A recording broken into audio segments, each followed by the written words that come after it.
J'ai connaissé les légendes, les mystères. On le disait un peu sorcier en ce temps-là. On venait de loin pour lui confier un troupeau entier de chèvres, de moutons l'été. À l'estive, l'herbe est grasse, soyeuse, douce, longue en bouche, les animaux en raffolaient, les patous veillaient, les chiens de berger aussi. Ils étaient deux pour une cinquantaine de bêtes qui paissaient sur les hauteurs du plateau du Vercors, dans la partie haute du sentier Gobert, en bas des crêtes de la falaise est qui borde le plateau des quatre montagnes, du Moucherotte au col de l'Arc, du col de l'Arc au Cornafion, du Cornafion au col des Deux Sœurs, de la Grande et la Petite Moucherolle au Grand Vémont. Ils étaient plusieurs à aimer le grand air, la vie là-haut au-dessus du monde, mais celui-là était spécial. On le savait car des chasseurs en automne avaient trouvé dans l'abri de la fauche des pierres.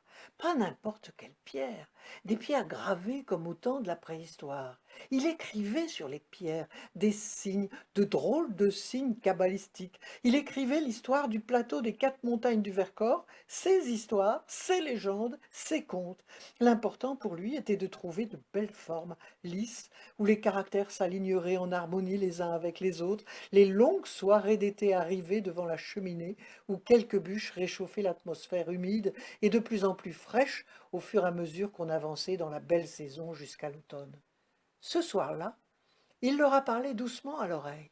Et les patous en ont été tout étonnés. Oreilles dressées en alerte, ils l'ont regardé s'éloigner vers le pierrier qu'il faut traverser pour atteindre le long chemin qui conduit au pas de l'œil, une échancrure par laquelle on peut, par beau temps, apercevoir à gauche le Mont Blanc au bout de la chaîne de Beldonne, à droite les contreforts du Mont Aiguille, la septième merveille du Dauphiné. Dans un renfoncement de la roche, il avait passé une nuit courte attendant l'aube. Il venait juste de s'éveiller.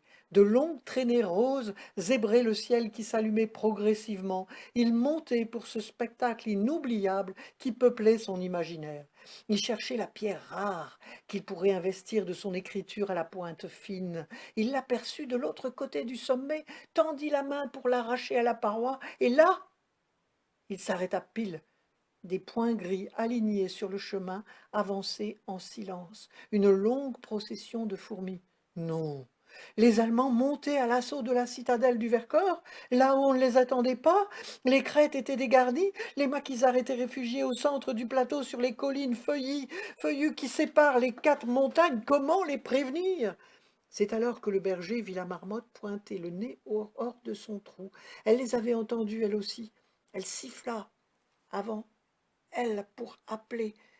Il la connaissait bien, il se saluait chaque matin, elle s'approcha, il lui confia son inquiétude. Le berger parle aux animaux, on le sait, les animaux le comprennent de tout temps. La marmotte retourna au gîte et donna le signal. Ce fut un concert de marmottes qui éveilla la nature. Job, l'aigle, habitué des cimes, s'abattit à proximité, venant aux nouvelles. La marmotte chargée de donner l'alerte passa commande, avertir les hommes du belvédère de Valchevrière que l'ennemi arrivait par un chemin inattendu pour les surprendre. Job survola le champ de la bataille de Corançon en Vercors, hésita entre surplomber la plaine d'Herbouilly où siégeait le PC des terroristes que les nazis voulaient supprimer définitivement après la bataille de Saint-Nizier, éradiquant la résistance en Vercors, ou planer au-dessus de Valchevrière. En surplomb au-dessus de la roche rousse, il tourna et fit des cercles de plus en plus rapprochés, de plus en plus bas, au point que le lieutenant Chabal, toujours le premier en alerte, perçut la menace dans ce vol exceptionnel. Il envoya bien vite une estafette au PC d'Herbouilly pour signaler l'attaque prochaine de Valchevrière. Ce maquisard, le dernier, n'eut pas le temps de revenir. Une descente éclair des Boches sur les hommes qui tenaient en échec deux divisions allemandes, dont une blindée à l'écart des plages du débarquement de Normandie, eut raison du courage de la section Chabal et de son chef. Et ce fut la fin du maquis du Vercors, la dispersion des hommes, leur regroupement au secours de Lyon, aux côtés des Alliés, enfin débarqués en Provence.